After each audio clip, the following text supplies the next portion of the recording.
Hello, my lovelies, Abby here, and I am happy to bring you something new. Today, we will be starting a new series. I will be presenting to you a classic, Bram Stoker's Dracula.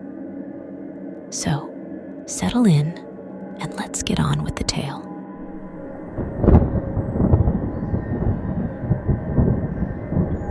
Dracula by Bram Stoker.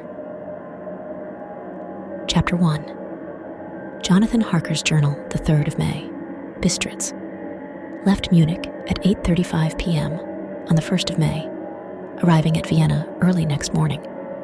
Should have arrived at 6:46, but train was an hour late. Budapest seems a wonderful place. From the glimpse which I got of it from the train, and the little I could walk through the streets. I feared to go very far from the station, as we had arrived late, and would start as near the correct time as possible. The impression I had was that we were leaving the west and entering the east. The most western of splendid bridges over the Danube, which is here of noble width and depth, took us among the traditions of Turkish rule. We left in pretty good time, and came after nightfall to Klausenburg. Here I stopped for the night at the Hotel Royal. I had for dinner, or rather supper, a chicken done up some way with red pepper, which was very good but thirsty. Mama, get recipe for Mina. I asked the waiter, and he said it was called paprika hendel, and that, as it was a national dish, I should be able to get it anywhere along the Carpathians. I found my smattering of German very useful here. Indeed, I don't know how I should be able to get on without it. Having had some time at my disposal when in London, I had visited the British Museum and made search among the books and maps in the library regarding Transilvania. It had struck me that some foreknowledge of the country could hardly fail to have some importance in dealing with a nobleman of that country. I find that the district he named is in the extreme east of the country, just on the borders of 3 states, Transylvania, Moldavia, and Bukovina, in the midst of the Carpathian Mountains, one of the wildest and least known portions of Europe.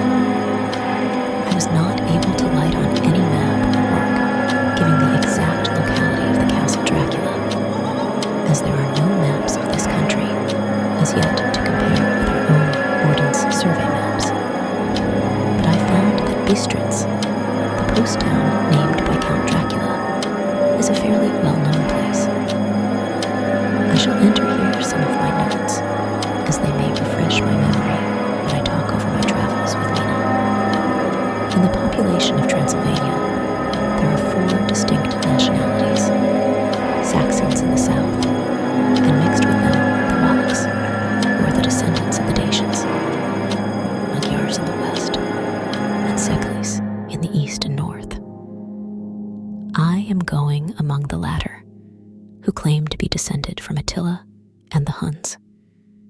This may be so, for when the Magyars conquered the country in the 11th century, they found the Huns settled in it.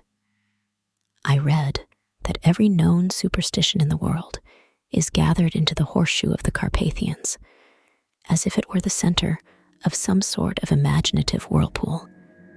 If so, my stay may be very interesting. Mem, I must ask the Count all about them. I did not sleep well, though my bed was comfortable enough, for I had all sorts of queer dreams. There was a dog howling all night under my window, which may have had something to do with it. Or it may have been the paprika, for I had to drink up all the water in my carafe and was still thirsty. Towards morning, I slept and was wakened by the continuous knocking at my door, so I guess I must have been sleeping soundly then. I had for breakfast more paprika and a sort of porridge of maize flour, which they said was mamaliga, and eggplant stuffed with force meat, a very excellent dish, which they call implatata. Mem, get recipe for this also. I had to hurry breakfast, for the train started a little before 8. Or rather, it ought to have done so, for after rushing to the station at 7:30, I had to sit in the carriage for more than an hour before we began to move. It seems to me that the further east you go, the more unpunctual are the trains. What ought they to be in China? All day long, we seemed to dawdle through a country which was full of beauty of every kind. Sometimes we saw little towns or castles on the top of steep hills, such as we see in old missals. Sometimes we ran by rivers and streams, which seemed from the wide, stony margin on each side of them to be subject to great floods. It takes a lot of water, and running strong, to sweep the outside edge of a river clear. At every station, there were groups of people, sometimes crowds, and in all sorts of attire. Some of them were just like the peasants at home, or those I saw coming through France and Germany, with short jackets and round hats and homemade trousers. But others were very picturesque. The women looked pretty, except when you got near them, but they were very clumsy about the waist. They had all full white sleeves of some kind or other, and most of them had big belts with a lot of strips of something fluttering from them, like the dresses in a ballet. But of course, there were petticoats under them. The strangest figures we saw were the Slovaks, who were more barbarian than the rest, with their big cowboy hats, great baggy dirty white trousers, white linen shirts, and enormous heavy leather belts, nearly a foot wide, all studded over with brass nails. They wore high boots, with their trousers tucked into them, and had long black hair and heavy black mustaches. They are very picturesque, but do not look prepossessing. On the stage, they would be set down at once as some old oriental band of brigands. They are, however, I am told, very harmless and rather wanting in natural self-assertion. It was on the dark side of twilight when we got to Bistritz, which is a very interesting old place, being practically on the frontier, for the Borgo Pass leads from it into Bukovina. It has had a very stormy existence, and it certainly shows marks of it. 50 years ago, a series of great fires took place, which made terrible havoc on 5 separate occasions. At the very beginning of the 17th century, it underwent a siege of 3 weeks and lost 13,000 people, the casualties of war proper being assisted by famine and disease. Count Dracula had directed me to go to the Golden Krone Hotel, which I found, to my great delight, to be thoroughly old-fashioned. For of course, I wanted to see all I could of the ways of the country. I was evidently expected, for when I got near the door, I faced a cheery-looking elderly woman in the usual peasant dress, white undergarment with a long double apron, front and back, of colored stuff fitting almost too tight for modesty. When I came close, she bowed and said, "The Herr Englishman?" "Yes," I said, "Jonathan Harker." She smiled and gave some message to an elderly man in white shirt sleeves who had followed her to the door. He went, but immediately returned with a letter. "My friend, welcome to the Carpathians. I am anxiously expecting you. Sleep well tonight. At 3 tomorrow, the diligence will start for Bukovina. A place on it is kept for you. At the Borgo Pass, my carriage will await you and will bring you to me. I trust that your journey from London has been a happy one, and that you will enjoy your stay in my beautiful land. Your friend, Dracula." 4 May. I found that my landlord had got a letter from the Count, directing him to secure the best place on the coach for me. But on making inquiries as to details, he seemed somewhat reticent and pretended that he could not understand my German. This could not be true, because up to then, he had understood it perfectly. At least, he answered my questions exactly as if he did. He and his wife, the old lady who had received me, looked at each other in a frightened sort of way. He mumbled out that the money had been sent in a letter, and that was all he knew. When I asked him if he knew Count Dracula and could tell me anything of his castle, both he and his wife crossed themselves, and saying that they knew nothing at all, simply refused to speak further. It was so near the time of starting that I had no time to ask anyone else, for it was all very mysterious and not by any means comforting. Just before I was leaving, the old lady came up to my room and said in a hysterical way, "Must you go? Oh, young Herr, must you go?" She was in such an excited state that she seemed to have lost her grip of what German she knew, and mixed it all up with some other language, which I did not know at all. I was just able to follow her by asking many questions. When I told her that I must go at once, and that I was engaged on important business, she asked again, "Do you know what day it is?" I answered that it was the 4th of May. She shook her head as she said again, "Oh, yes, I know that. But do you know what day it is?" On my saying that I did not understand, she went on, "It is the eve of St. George's Day. Do you not know that tonight, when the clock strikes midnight, all the evil things in the world will have full sway? Do you know where you are going and what you are going to?" She was in such evident distress that I tried to comfort her, but without effect. Finally, she went down on her knees and implored me not to go, at least to wait a day or two before starting. It was all very ridiculous, but I did not feel comfortable. However, there was business to be done, and I could allow nothing to interfere with it. I tried to raise her up and said, as gravely as I could, that I thanked her, but my duty was imperative, and that I must go.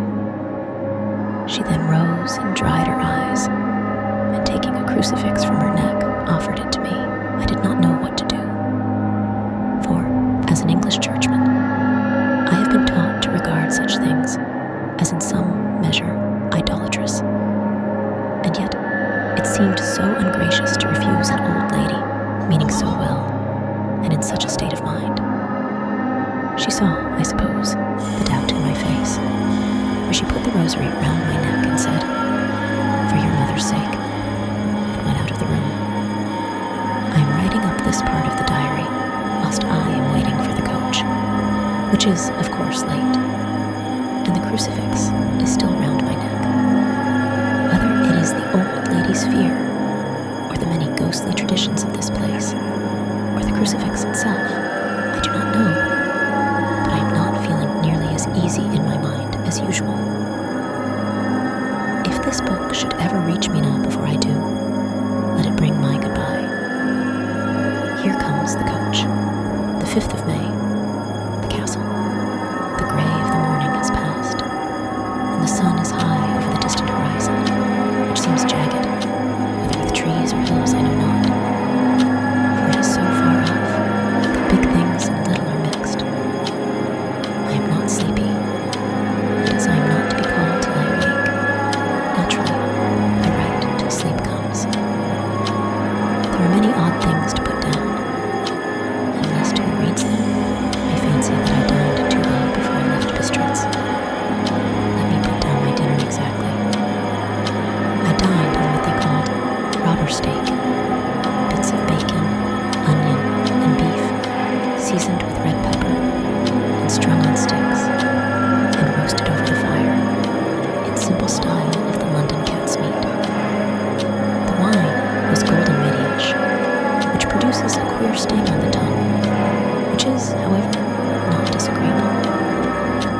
I had only a couple of glasses of this, and nothing else. When I got on the coach, the driver had not taken his seat, and I saw him talking to the landlady.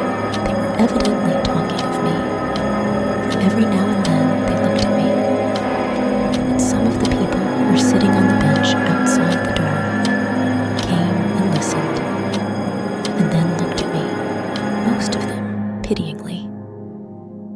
I could hear a lot of words, often repeated, queer words, for there were many nationalities in the crowd. So I quietly got my polyglot dictionary from my bag and looked them out. I must say they were not cheering to me, for amongst them were Ordog, Satan, Pokal, Hell, Stragoica, Witch, Vrolak, and Volkoslak. Both mean the same thing, one being Slovak and the other Serbian, for something that is either werewolf or vampire. Mem, I must ask the Count about these superstitions. When we started, the crowd round the inn door, which had by this time swelled to a considerable size, all made the sign of the cross and pointed 2 fingers towards me. With some difficulty, I got a fellow passenger to tell me what they meant. He would not answer at first, but on learning that I was English, he explained that it was a charm or guard against the evil eye. This was not very pleasant for me, just starting for an unknown place to meet an unknown man. But everyone seemed so kind-hearted and so sorrowful and so sympathetic that I could not but be touched. I shall never forget the last glimpse which I had of the inn yard and its crowd of picturesque figures, all crossing themselves as they stood round the wide archway, with its background of rich foliage of oleander and orange trees in green tubs clustered in the center of the yard. Then our driver, whose wide linen drawers covered the whole front of the box seat, Gatsa, they call them, cracked his big whip over his 4 small horses, which ran abreast, and we set off on our journey. I soon lost sight and recollection of ghostly fears in the beauty of the scene as we drove along. Although had I known the language, or rather languages, which my fellow passengers were speaking, I might not have been able to throw them off so easily. Before us lay a green, sloping land full of forests and woods, with here and there steep hills, crowned with clumps of trees, or with farmhouses, the blank gable end to the road. There was everywhere a bewildering mass of fruit blossom, apple, plum, pear, cherry. And as we drove by, I could see the green grass under the trees spangled with the fallen petals. In and out amongst these green hills of what they call here the Middle Land ran the road, losing itself as it swept round the grassy curve, or was shut out by the straggling ends of pine woods, which here and there ran down the hillsides like tongues of flame. The road was rugged, but still we seemed to fly over it with a feverish haste. I could not understand then what the haste meant, but the driver was evidently bent on losing no time in reaching Borgo Prund. I was told that this road is in summertime excellent, but that it had not yet been put in order after the winter snows. In this respect, it is different from the general run of roads in the Carpathians, for it is an old tradition that they are not to be kept in too good order. Of old, the hospodars would not repair them, lest the Turk should think that they were preparing to bring in foreign troops, and so hasten the war, which was always really at loading point. Beyond the green, swelling hills of the Middle Land rose mighty slopes of forest up to the lofty steeps of the Carpathians themselves. Right and left of us, they towered, with the afternoon sun falling full upon them and bringing out all the glorious colors of this beautiful range, deep blue and purple in the shadows of the peaks, green and brown where grass and rock mingled, and an endless perspective of jagged rock and pointed crags, till these were themselves lost in the distance, where the snowy peaks rose grandly. Here and there seemed mighty rifts in the mountains, through which, as the sun began to sink, we saw now and again the white gleam of falling water. One of my companions touched my arm as we swept round the base of a hill and opened up the lofty, snow-covered peak of a mountain, which seemed, as we wound on our serpentine way, to be right before us. "Look, Easton Sheck!" "God's seat!" And he crossed himself reverently. As we wound on our endless way, and the sun sank lower and lower behind us, the shadows of the evening began to creep round us. This was emphasized by the fact that the snowy mountaintop still held the sunset and seemed to glow out with a delicate, cool pink. Here and there we passed Czechs and Slovaks, all in picturesque attire, but I noticed that goitra was painfully prevalent. By the roadside were many crosses, and as we swept by, my companions all crossed themselves. Here and there was a peasant man or woman kneeling before a shrine, who did not even turn round as we approached, but seemed in the self-surrender of devotion to have neither eyes nor ears for the outer world. There were many things new to me. For instance, hayricks in the trees, and here and there very beautiful masses of weeping birch, their white stems shining like silver through the delicate green of the leaves. Now and again, we passed a leader wagon, the ordinary peasant's cart, with its long, snake-like vertebra, calculated to suit the inequalities of the road. On this were sure to be seated quite a group of homecoming peasants, the Czechs with their white, and the Slovaks with their colored sheepskins, the latter carrying lance-fashion their long staves with axe at end.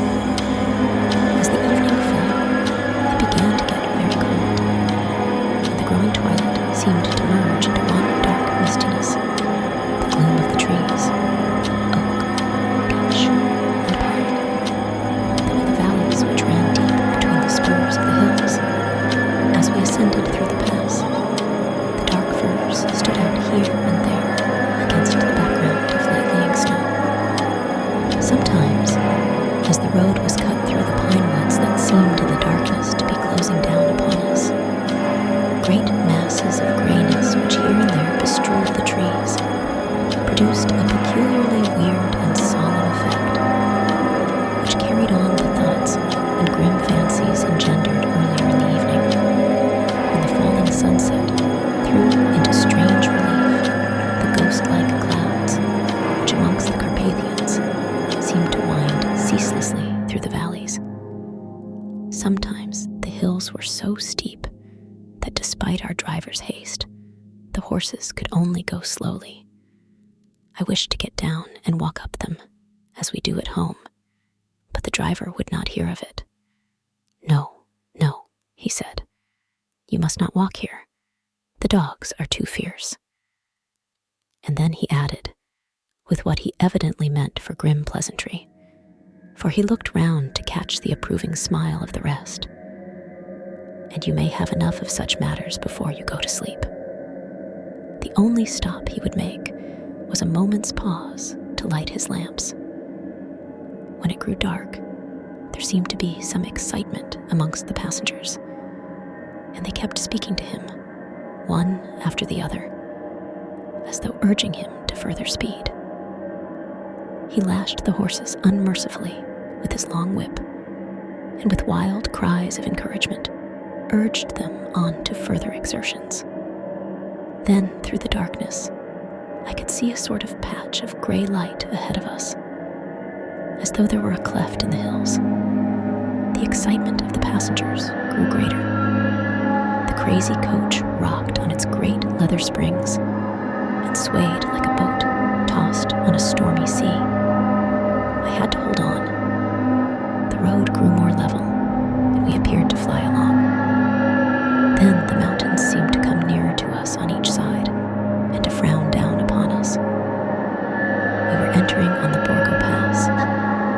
One by one, several of the passengers offered me gifts, which they pressed upon me with an earnestness which would take no denial.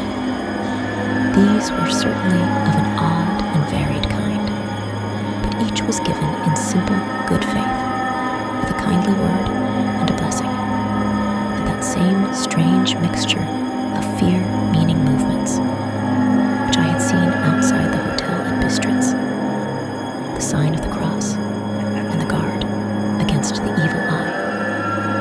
Then, as we flew along, the driver leaned forward, and on each side the passengers, craning over the edge of the coach, peered eagerly into the darkness. It was evident that something very exciting was either happening or expected. But though I asked each passenger, no one would give me the slightest explanation. This state of excitement kept on for some little time, and at last we saw before us the pass opening out on the eastern side. There were dark, rolling clouds overhead, and in the air the heavy, oppressive sense of thunder.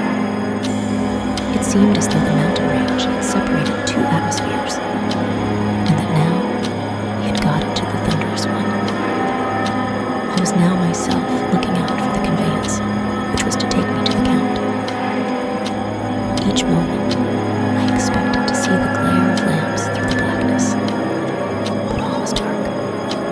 The only light was the flickering rays of our own lamps, in which the steam from our hard-driven horses rose in a white cloud. We could see now the sandy road lying white before us, but there was on it no sign of a vehicle. The passengers drew back with a sigh of gladness, which seemed to mock my own disappointment. I was already thinking what I had best do, when the driver, looking at his watch, said to the others something which I could hardly hear. It was spoken so quietly, and in so low a tone, I thought it was an hour less than the time. Then, turning to me, he spoke in German, worse than my own. There is no carriage here. The Herr is not expected after all. He will now come on to Bukovina, and return tomorrow or the next day. Better the next day. Whilst he was speaking, the horses began to neigh and snort and plunge wildly, so that the driver had to hold them up. Then, amongst a chorus of screams from the peasants and a universal crossing of themselves, a caleche with 4 horses drove up behind us, overtook us, and drew up beside the coach. I could see from the flash of our lamps, as the rays fell on them, that the horses were coal-black and splendid animals. They were driven by a tall man, with a long brown beard and a great black hat, which seemed to hide his face from us. I could only see the gleam of a pair of very bright eyes, which seemed red in the lamplight, as he turned to us. He said to the driver, "You are early tonight, my friend." The man stammered in reply. The English Herr was in a hurry, to which the stranger replied, "That is why, I suppose, you wished him to go on to Bukovina. You cannot deceive me, my friend. I know too much, and my horses are swift." As he spoke, he smiled, and the lamplight fell on a hard-looking mouth, with very red lips and sharp-looking teeth, as white as ivory. One of my companions whispered to another the line from Burger's Lenore, "Den die Toten reiten schnell," for the dead travel fast. The strange driver evidently heard the words, for he looked up with a gleaming smile. The passenger turned his face away, at the same time putting out his 2 fingers and crossing himself. "Give me the Herr's luggage," said the driver, and with exceeding alacrity my bags were handed out and put in the caleche. Then I descended from the side of the coach, as the caleche was close alongside, the driver helping me with a hand, which caught my arm in a grip of steel. His strength must have been prodigious.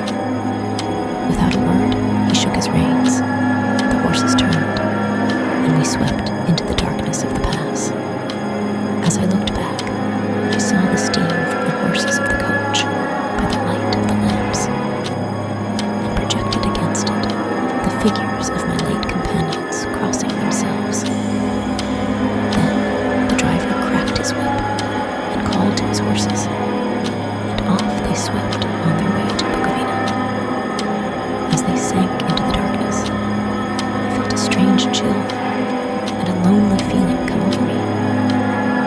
But a cloak was thrown over my shoulders and a rug across my knees, and the driver said in excellent German, "The night is chill, Mynheer, and my master the Count bade me take all care of you. There is a flask of Slivovitz, the plum brandy of the country, underneath the seat, if you should require it." I did not take any, but it was a comfort to know it was there all the same. I felt a little strangely, and not a little frightened. I think had there been any alternative, I should have taken it, instead of prosecuting that unknown night journey. The carriage went at a hard pace straight along. Then we made a complete turn and went along another straight road. It seemed to me that we were simply going over and over the same ground again, and so I took note of some salient point and found that this was so. I would have liked to have asked the driver what this all meant, but I really feared to do so, for I thought that, placed as I was, any protest would have had no effect in case there had been an intention to delay. By and by, however, as I was curious to know how time was passing, I struck a match, and by its flame looked at my watch. It was within a few minutes of midnight. This gave me a sort of shock, for I suppose the general superstition about midnight was increased by my recent experiences.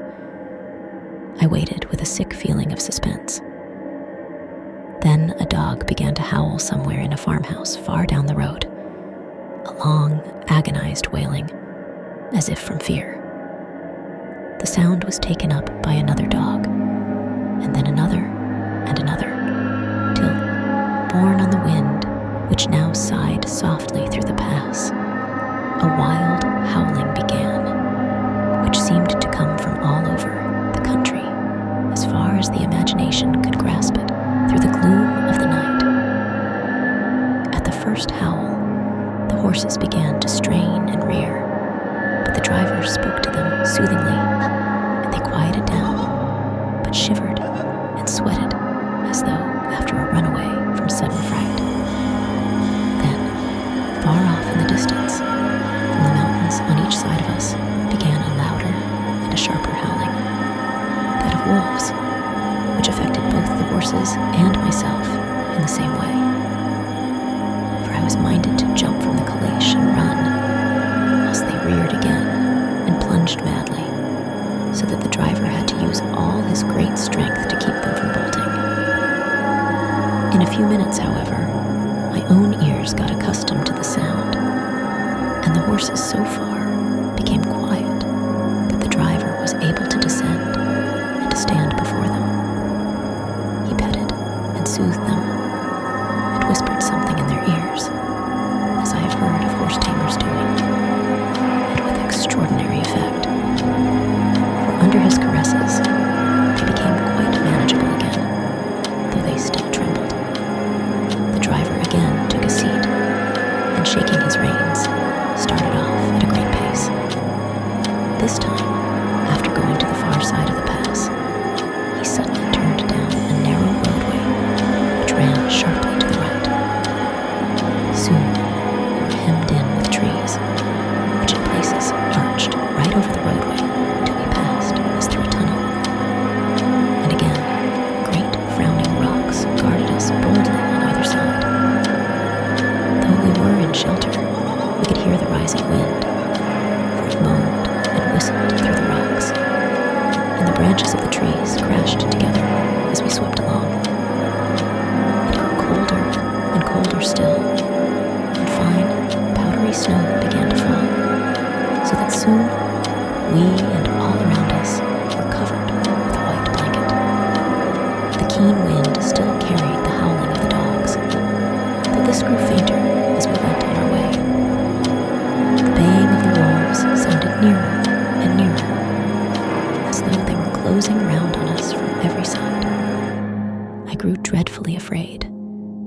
horses shared my fear. The driver, however, was not in the least disturbed. He kept turning his head to left and right, but I could not see anything through the darkness. Suddenly, away on our left, I saw a faint, flickering blue flame. The driver saw it at the same moment. He at once checked the horses, and jumping to the ground, disappeared into the darkness. I did not know what to do, the less as the howling of the wolves grew closer. But while I wondered, the driver suddenly appeared again, and without a word took his seat, and we resumed our journey. I think I must have fallen asleep and kept dreaming of the incident, for it seemed to be repeated endlessly. And now looking back, it is like a sort of awful nightmare. Once the flame appeared so near the road that even in the darkness around us, I could watch the driver's motions. He went rapidly to where the blue flame arose. It must have been very faint, for it did not seem to illumine the place around it at all, and gathering a few stones, formed them into some device. Once there appeared a strange optical effect. When he stood between me and the flame, he did not obstruct it, for I could see its ghostly flicker all the same. This startled me, but as the effect was only momentary, I took it that my eyes deceived me straining through the darkness. Then, for a time, there were no blue flames, and we sped onwards through the gloom, with the howling of the wolves around us, as though they were following in a moving circle.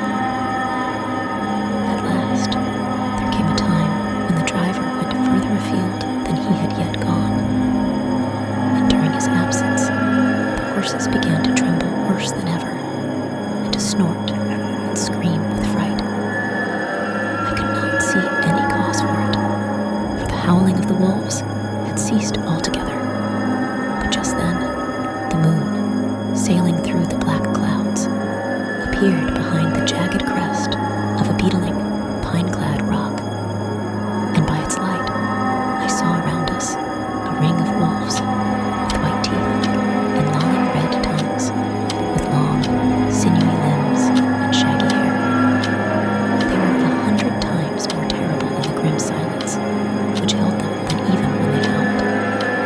For myself, I felt a sort of paralysis of fear. It is only when a man feels himself face to face with such horrors that he can understand their true import. All at once, the wolves began to howl, as though the moonlight had had some peculiar effect on them. The horses jumped about and reared, and looked helplessly round, with eyes that rolled in a way painful to see. But the living ring of terror encompassed them on every side, and they had perforce to remain within it. I called to the coachman to come, for it seemed to me that our only chance was to try to break out through the ring and to aid his approach. I shouted and beat the side of the caleche, hoping by the noise to scare the wolves from the side, so as to give him a chance of reaching the trap. How he came there, I know not, but I heard his voice raised in a tone of imperious command, and looking towards the sound, saw him stand in the roadway. As he swept his long arms, as though brushing aside some impalpable obstacle, the wolves fell back and back further still. Just then, a heavy cloud passed across the face of the moon, so that we were again in darkness. When I could see again, the driver was climbing into the caleche, and the wolves disappeared. This was all so strange and uncanny that a dreadful fear came upon me, and I was afraid to speak or move. The time seemed interminable as we swept on our way, now in almost complete darkness, for the rolling clouds obscured the moon. We kept on ascending, with occasional periods of quick descent, but in the main, always ascending. Suddenly, I became conscious of the fact that the driver was in the act of pulling up the horses in the courtyard of a vast ruined castle, from whose tall black windows came no ray of light, and whose broken battlements showed a jagged line against the sky.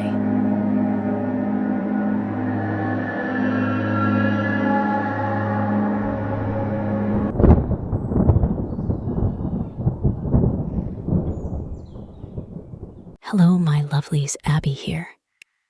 Thank you all so much for watching all the way to the end. I hope you will consider giving this video a like and subscribing to my channel. If you know someone who may like these scary stories, please feel free to share the video. Take care and stay sinister.